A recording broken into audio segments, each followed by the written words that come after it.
Hi students, welcome to the BYJU'S Hindu News Analysis for 19th of August 2018. So let's get started. So let's look into the first article. So the first article we will be discussing here is with respect to the Prime Minister's National Relief Fund. So this Prime Minister's National Relief Fund was established in the year 1948 and this was done by Jawaharlal Nehru. So what exactly was the basic intention? So we had the partition in 1947. There were a number of people who started moving from Pakistan to India, and these people need to be protected. So in order to make sure that these people are actually protected and to assist the displaced people who are coming from Pakistan, Jawaharlal Nehru requested certain contributions from all the people across India. So what this fund is basically doing is, so this fund is one which was initially started in 1948 by Jawaharlal Nehru. So let's try and understand what exactly this fund is all about. So this fund was actually the resources of the PNM are utilized primarily to render immediate relief to families of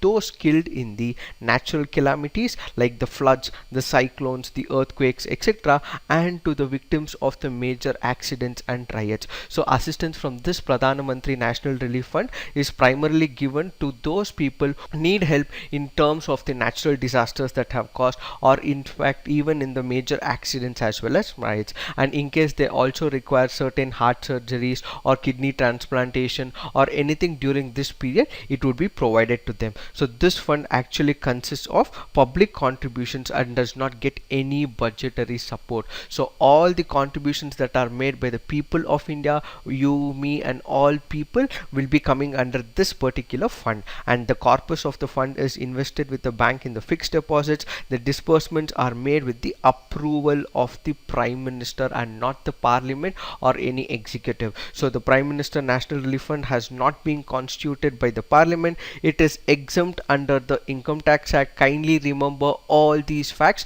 This can be a potential question in the prelims, and it says the Prime Minister is the chairman of the PMNRF and is assisted by the officers staff on honorary basis. These contributions also qualify as the corporate social responsibility that is spent by the company, making it more attractive in terms of the tax exemptions. So what are the type of contributions that are accepted in PMNRF? It accepts basically the voluntary contributions by individuals or the institutions, and all those contributions flowing out of the budgetary sources of the government or from the balance sheets of the public sector undertakings are not accepted. It is only those which are voluntarily given by the public or by institutions will be accepted under this fold. This is all we will have to know under this article. So basically this is very important from the prelims perspective, so kindly make sure that you know all these facts. So apart from this, let's move on with the next article. So the next article says dropout rate soaring after school mergers in tribal belts. So what exactly is the context? So when we look into the context says that there was a flawed policies of the Niti Aayog and the Human Resource Developmental Ministry to close public schools that have low enrollment rate or single teachers in the tribal belts, which is actually leading to a large spike in the dropout rates. So what exactly is happening in this case is, in case there is a particular school that is there in the tribal heartland or in any of the government schools, in case there are number of students who are less or the teachers are actually less, then within that area the number of schools are either merged or they are closed down, so that the allocation of resources to a particular school is actually restricted. So what exactly does this happen? How exactly does it work? Let's say for example there are around 3 schools in a particular area or in that jurisdiction. So what happens in this case is, in this 3 schools there will be one school which is much larger, or whichever school which has larger resources, that school will be retained, and the other 2 schools, in case they do have a low number of students or the teacher to student ratio, then those 2 schools will be shut and they'll be merged with this major school. So what exactly are the concerns? So when we understand what exactly happened, was one thing that we will have to go back to is the right to education. So in this right to education, what it has clearly said is that every primary school there should be in the neighborhood, and within the radius of 1 kilometer there should be a school. But what is happening in this case is that this is actually breaching this protocol, right? So the Right to Education Act actually promises neighborhood schools, and this has to be within 1 kilometer, and what this is currently doing is it is actually breaching this law, and because it is breaching this law, what is happening is there are certain violations that has been conducted according to this policy that has been framed. So when we look into what are the concerns that have been raised, this will actually result in a number of dropouts. So the first major concern is dropouts. So all these people who are actually dropping out, they are actually deprived of the education. So the next most important point is deprive of education. So education is a fundamental right,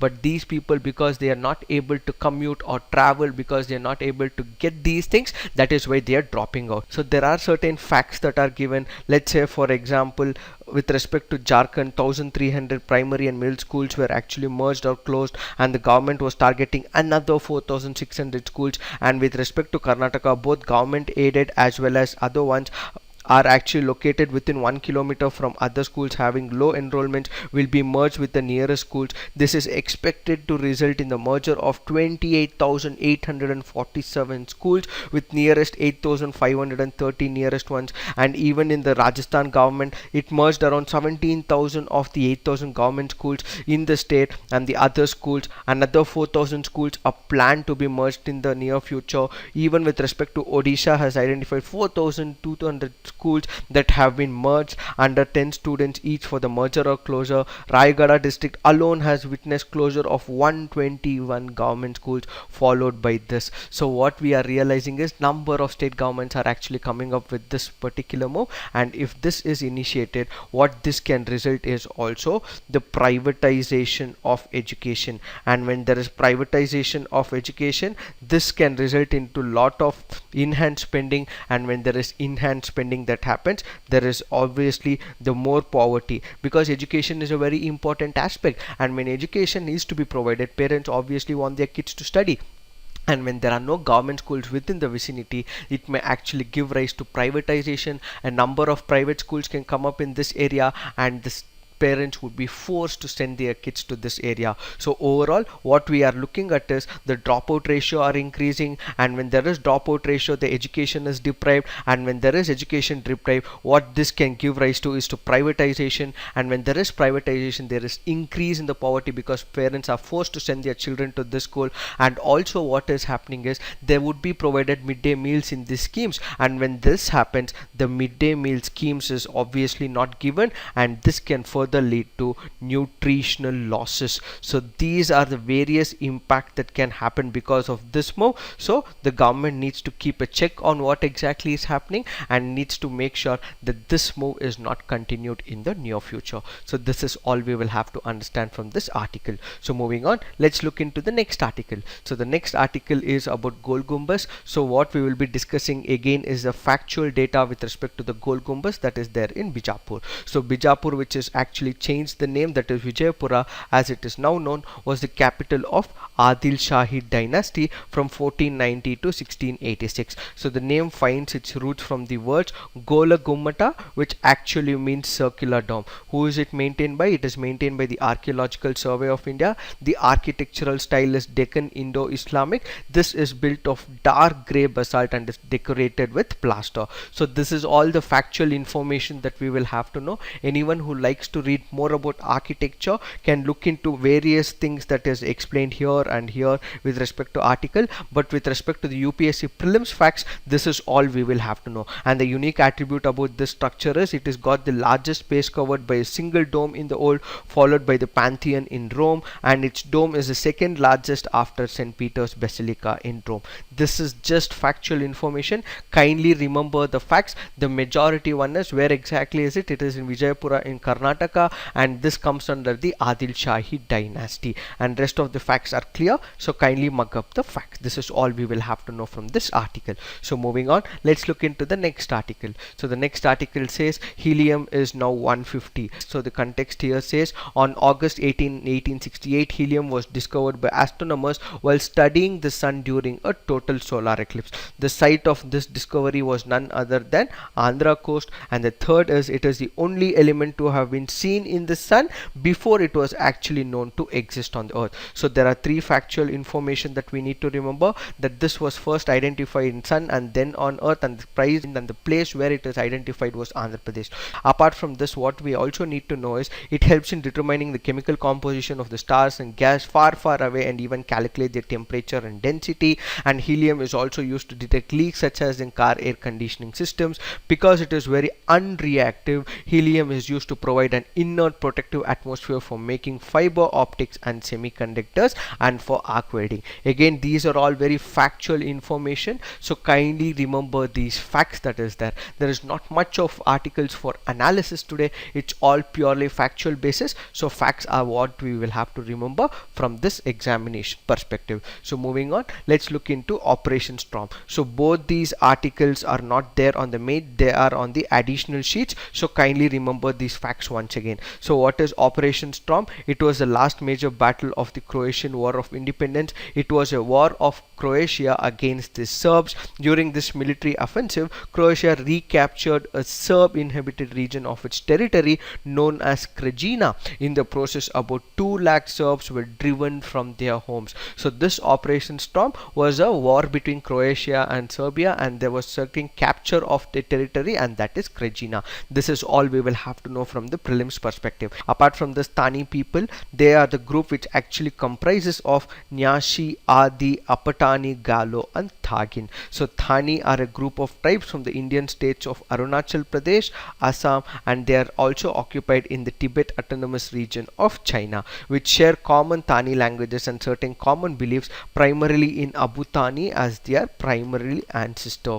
So what we need to know is where exactly are these Thani people located? They are located in Andhra Pradesh. So they are a different group of people which actually includes the Nyashi, Adi, Apatoni, Galo and Thagin. So especially kindly remember Thani, this is a number of groups which is included, and one of the major groups in this is the Thagin. So kindly remember these facts, and this today newspaper is all about facts. This is all we will have to know. So moving ahead, let's have some awareness articles. NSCNK purges Indian elements on page 1. Human traffickers should be treated as murderers. So kindly remember this. This has been said by Soli Sorabji. So in case there is anything to do with this article, kindly quote this in the mains, and this can have some value because it is said by Soli Sorabji. So that is why in case you have any mains answer, kindly quote this, that human traffickers should be treated as murderers as said by Soli Sorabji. So revised trade laws, tariffs, US ambassador, this is to do with trade war. We have already released a video with respect to it.